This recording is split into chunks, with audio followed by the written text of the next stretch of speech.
Dice Virginia Woolf que el pasado es hermoso, porque nunca comprendemos una emoción en el momento.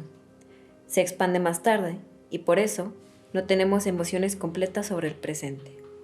Hola, soy Ana Valeria y me encantan las historias de terror.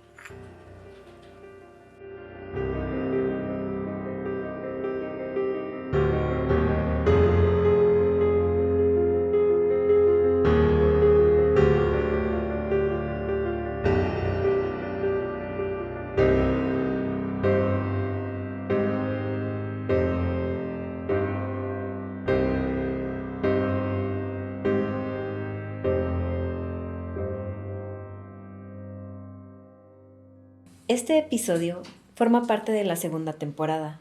Me alegra y me emociona saber que hay un nuevo año para contar más historias, ya que estas no terminan y forman parte cada vez de nuestra memoria. En esta ocasión habrá historias victorianas, pero no cualquier historia victoriana, sino historias escritas por mujeres victorianas, ya que recordemos que la pluma siempre ha formado parte de todas las personas. Sin embargo, no siempre ha sido sencillo publicar. Normalmente entre 1830 y 1900, que forma parte de esta época, muchas mujeres se dieron a conocer, ya fuera bajo seudónimos o con sus verdaderos nombres, para poder mostrarnos historias que no solo conformaban parte de su vida, sino también de su imaginación, de su mundo, algo que tomaban como verdadero, ya que se popularizó lo oculto, los mediums, en esta cultura anglosajona, este intento y este deseo de comunicarse con los no vivos o con seres de ultratumba, y las historias de fantasmas tuvieron un gran éxito en este tiempo. Esto podría tomarse como una primera característica. La segunda es que surgen así escritores que se dedican a retomar lo que el pueblo y sobre todo los agricultores contaban, ya que recordemos que no se podía acceder de manera sencilla a la educación y la poca o mucha literatura que se podía tener normalmente se transmitía de voz en voz. De ahí que la tradición oral y la narrativa oral tuviera una importancia mayor en este tiempo. Ahora, el hecho de que estas historias se retomaran y a través de mujeres, en plural y en femenino, obviamente, es porque el deseo de querer expresar, ya sea su idea o su visión de mundo y sus emociones, era un aspecto que predominaba por la exacerbación de emociones en este tiempo, ya que habían pasado de un neoclasicismo que eliminaba cualquier demostración de emociones a un romanticismo que es completamente solo darle muestra a esta forma de expresión. Los fantasmas o las apariciones nos remiten a este pasado concreto, un pasado rural, aquel tiempo en el que no se preguntaban si el Día de los Santos los fantasmas cruzaban o no los umbrales.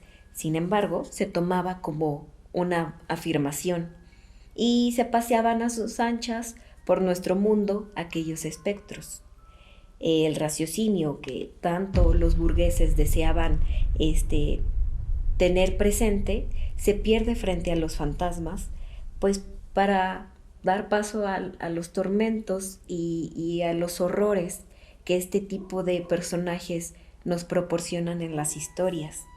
Y como ya mencionaba, tanto sirvientes y doncellas son los encargados de expandir y de contar todas estas historias que nos pueden dar tanto aquellos pasados como incluso estos presentes sobre entes que no pertenecen a nuestro mundo. El fantasma también en esta época se vuelve un símbolo de rebelión, ya que siempre al ser un sistema tan tan opresivo y tan recto, permite que el fantasma demuestre los miedos y las pasiones que el ser humano tiene y sin embargo en esta época no está permitido demostrar, ya que eh, el hecho de tener esta idea de un hombre victoriano perfecto que solo le da prioridad a la razón y que deja los sentimientos un tanto ocultos para que no se sienta desmedido, es un aspecto que no todos los días se ve. También rompen con esta idea de que solo los sentimientos eran atribuidos a las mujeres, el tipo de desmayos o de esquizofrenias o de histerias femeninas que solo eran atribuidos al sexo femenino, también se muestran en ciertos personajes masculinos que obviamente las escritoras desarrollan porque es una forma más apegada a la realidad y que no siempre es como se nos muestra en las películas. Hay dos pioneras en este mundo de la literatura victoriana femenina y en específico de terror, que son Mary Shelley con el famoso Frankenstein, que hoy en día sigue siendo un referente para la literatura de terror, y Anne Radcliffe, que nos muestra una visión más apasionada de este mundo de fantasmas.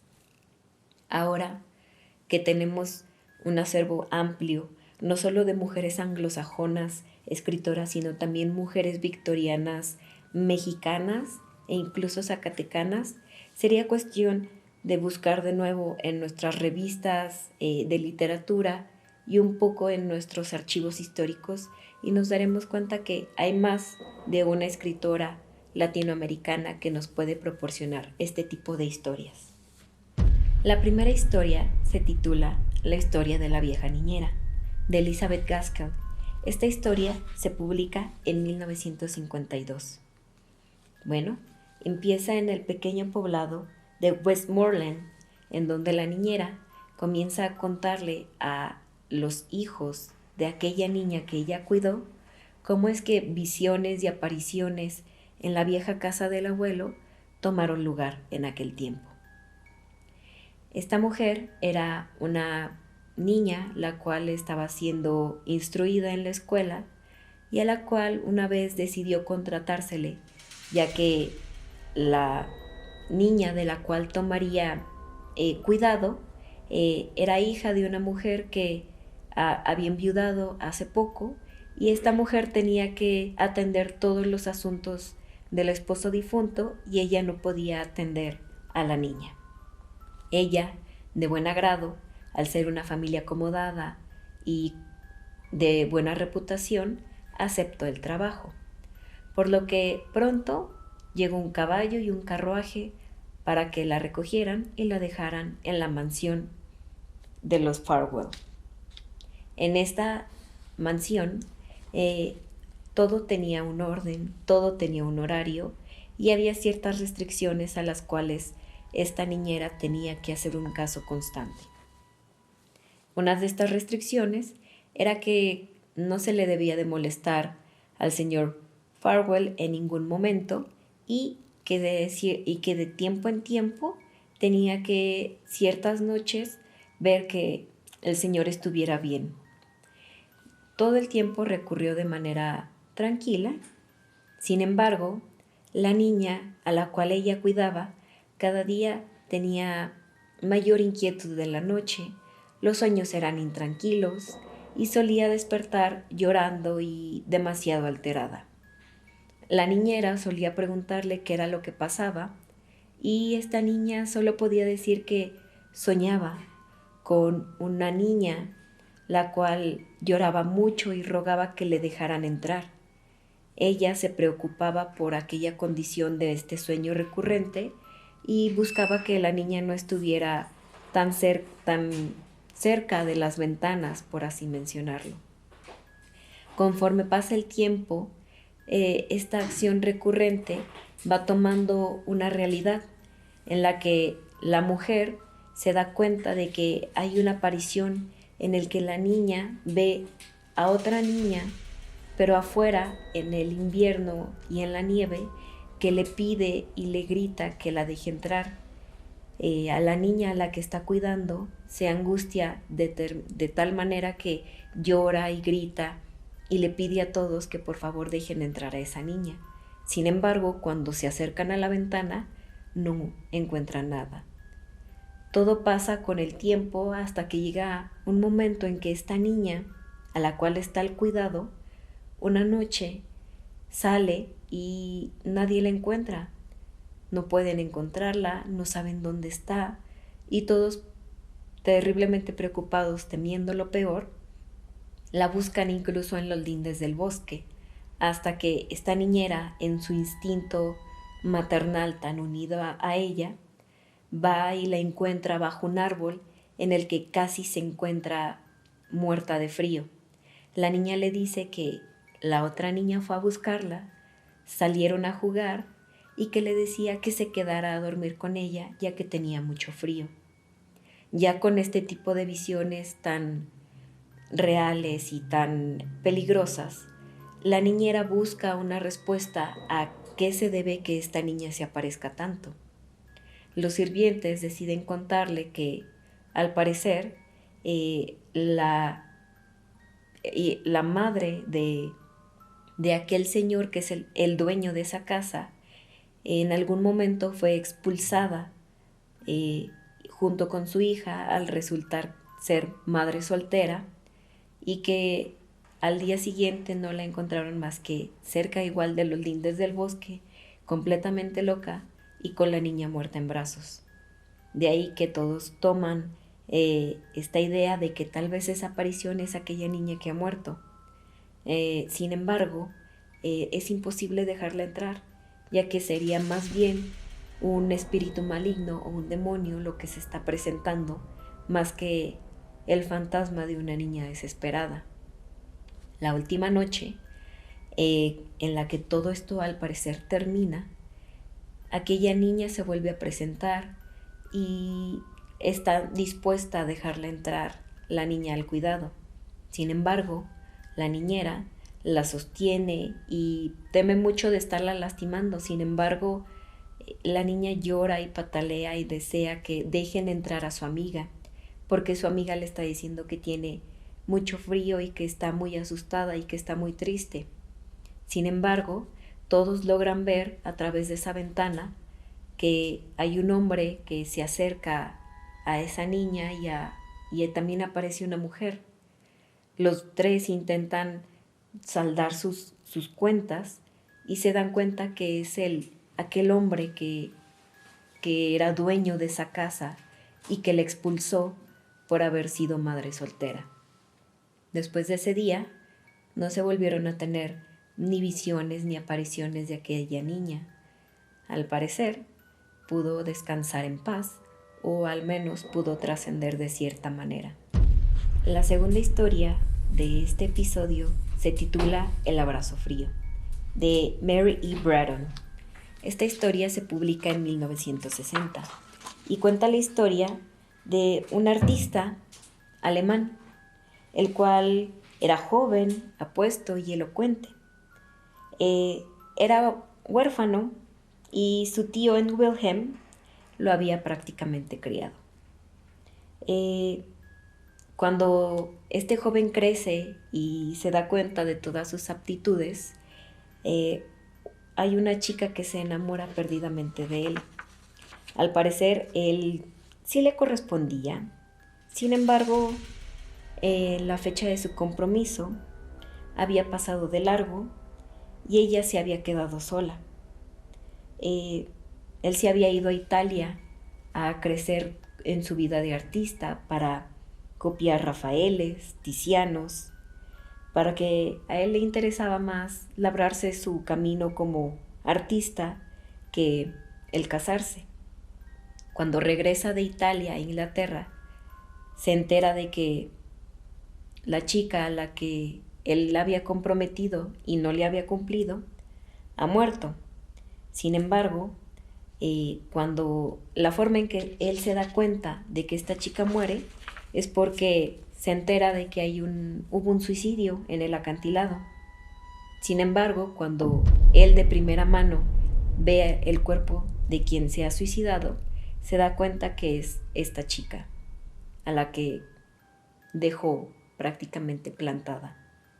A partir de aquel día, tuvo una cierta depresión. Sin embargo, comenzaba a sentir frío. Le resultaba extraño ya que se encontraba en pleno 14 de junio y verano, pero cada vez que se acordaba de ella, sentía un abrazo frío que le rodeaba. Esto le atemorizó de distintas maneras y conforme pasaba el tiempo, era cada vez más difícil deshacerse de esa presencia que le abrazaba de manera espectral. Por lo tanto, comenzó siempre a rodearse de amigos, de fiesta, de dormir con mujeres, ya que lo que no quería era estar solo, porque en cuanto él se encontraba solo, aquel abrazo al momento llegaba. Sin embargo, conforme fue pasando el tiempo, dejó de comer, dejó de dormir y solo quería estar en tabernas y rodeado de fiesta para no tener que estar frente a aquella presencia espectral. Pero llegó el punto en que aquel cansancio y aquella hambre que lo había quejado durante tanto tiempo es inminente que llegue a un quiebre en el que, sin poder más, siente el abrazo frío y este abrazo frío lo envuelve y a tal punto de que él muere. Unas personas mencionan que tal vez fue ella quien vino a recogerlo o que tal vez él tuvo que saldar alguna deuda para aquella chica que había dejado en el altar. Esta última historia se titula El Solar, de Mary Wilkins, y se publicó en 1903. Cuando se corrió la voz en Townsend Center de que la familia Townsend se iba a mudar a la ciudad, se produjo mucho alboroto y cundió una gran concertación. Que los Townsend se trasladaran equivalía casi a trasladar al pueblo entero. Los antepasados de la familia habían fundado el pueblo hacía 100 años. El primero de ellos había construido una posada al borde de la carretera para alojar a viajeros y a sus animales de carga, a la que le puso el nombre de la señal de leopardo. El letrero, con un dibujo de un leopardo de color azul brillante, todavía existía y se exhibía en un lugar destacado sobre la puerta de entrada del actual negocio de la familia. El último Townsend, de nombre David, llevaba la tienda del pueblo, y es que cuando, en tiempos de su padre, se construyó el ferrocarril que pasaba por Townsend Center, desaparecieron todas las hospederías del pueblo. Por eso, al verse forzada a abandonar el negocio tradicional por culpa del progreso, a la familia le dio por montar una tienda como paso siguiente a la posada. La diferencia principal consistía en que sus clientes ahora eran transeúntes. Ya no necesitaban una cama en la que dormir, les bastaba con descansar un rato sobre los barriles de azúcar y harina o sobre las cajas de bacalao y saciar el hambre con algún tentempié que escogían de entre los suministros expuestos en la tienda, o con las provisiones de pasas, que no daban mucho de sí, pan de azúcar, galletas, saladas o queso. Uno de los motivos por los que Townsend decidieron mudarse de la casa de sus ancestros fue una gran herencia que recibieron debido a la muerte repentina de un pariente. Otro era el deseo de la señora Townsend de proporcionarle a su hijo George, de 16 años, mejores oportunidades educativas, así como recibir unas adecuadas propuestas de matrimonio para su hija Adriana, que entonces tenía 26 años. Este último aliciente para marcharse de Townsend Center no se dijo abiertamente, pero los vecinos lo sospechaban. Sarah Townsend no cree que el pueblo haya alguien adecuado para casarse con su hija Adriana, así que se la lleva a Boston para ver si allí puede enganchar a alguien, decían. Y acto seguido, comentaban que sería entonces de Abel Lyons. Había sido el humilde candidato de Adriana durante años, pero no contaba con la aprobación de su madre, y Adriana, que era muy cumplidora, había acabado rechazándolo, aunque delicadamente y con bastante tristeza. Era el único novio que había tenido, así que lo sentía por él y le estaba agradecida. A pesar de ser una niña sencilla y algo rosa, comprendía bien la situación. Su madre, en cambio, era ambiciosa, mucho más que su padre, que estaba bastante satisfecho con lo que tenía y mucho menos predispuesto a los cambios que su mujer. Sin embargo, terminó complaciendo los deseos de su esposa y accedió a vender el negocio, comprar una casa en Boston y mudarse allí. Curiosamente, David Townsend era muy distinto a los antepasados de los que descendía. Con respecto a ellos, había retrocedido o avanzado, según mirarse. Curiosamente, David Townsend era muy distinto a los antepasados de los que descendía. Con respecto a ellos, había retrocedido o avanzado, según mirarse. En lo que se refería a sus cualidades morales, sin duda, era mejor, pero le faltaban el carácter fogoso y el entusiasmo que habían caracterizado a sus antecesores. De hecho, los antiguos miembros de la familia Townsend, aunque eran destacados e influyentes hombres de negocios, a quienes se profesaba gran respeto, no dejaban de hallarse siempre bajo sospecha. Sin embargo, tal y como declaraban sus paisanos y defensores, no parecía quedar ninguna duda sobre el atractivo de la casa que había comprado David Townsend, ni sobre el hecho de que había pagado por ella un precio ridículamente bajo. En realidad, toda la familia había albergado ciertas sospechas al principio. Habían podido verificar que, tan solo unos años antes, su precio era mucho más alto. Pero el inmueble se encontraba en perfecto estado.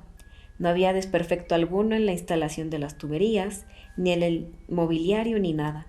Tampoco descubrieron una apestosa fábrica de jabón en las cercanías, como había llegado a conjeturar la señora Townsend. Ella había oído decir que algunas personas podían llegar a rechazar una casa por ese motivo, pero este no era el caso. La familia al completo olfateó y rebuscó para tratar de solventar el misterio. Cuando llegaron las primeras lluvias, miraron el techo, esperaron ver manchas oscuras en los puntos donde hubiera filtraciones, pero no apareció nada. Una agradable mañana de lunes, la sirvienta en cuestión se levantó temprano y fue a lavar la ropa del desayuno. Los días de colada eran la señora Townsend y Adriana quienes solían preparar el desayuno. Toda la familia se sentó a la mesa del comedor del sótano mientras la muchacha, que se llamaba Cordelia, colgaba la ropa en su solar vacío que se encontraba cerca de la vivienda. Dicho solar, que hacía esquina con otra calle, parecía bastante valioso.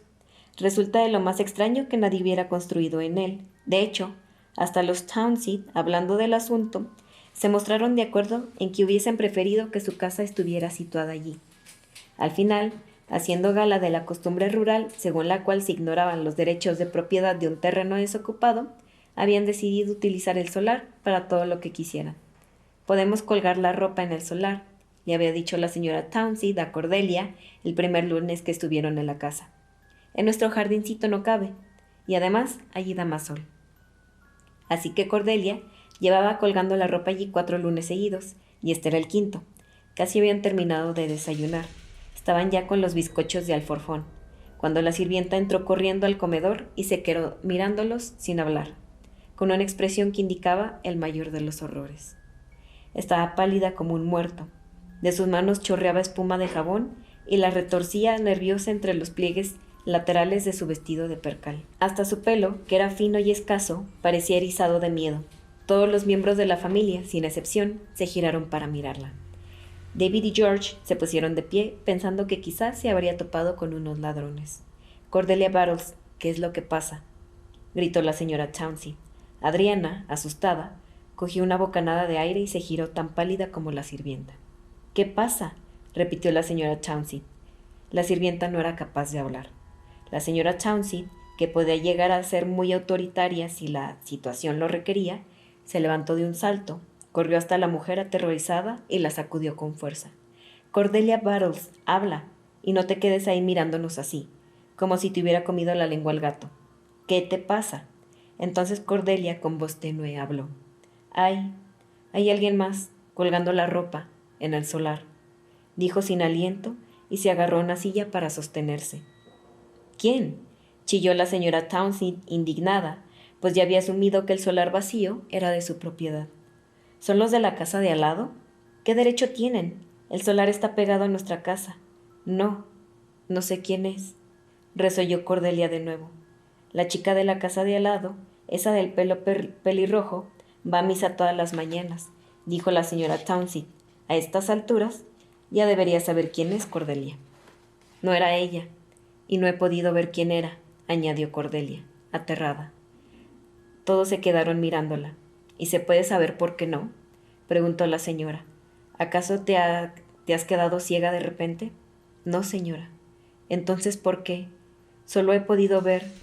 Cordelia dudaba con una excepción que transmitía el terror más extremo. Vamos, sigue, la animó la señora Townsend. Yo solo he visto la sombra de alguien muy delgado, colgando la ropa y... ¿Y qué? Solo se veía la sombra de las prendas ondeando en su cuerda, pero no la ropa, solo la sombra en el suelo. ¿Qué tipo de ropa era?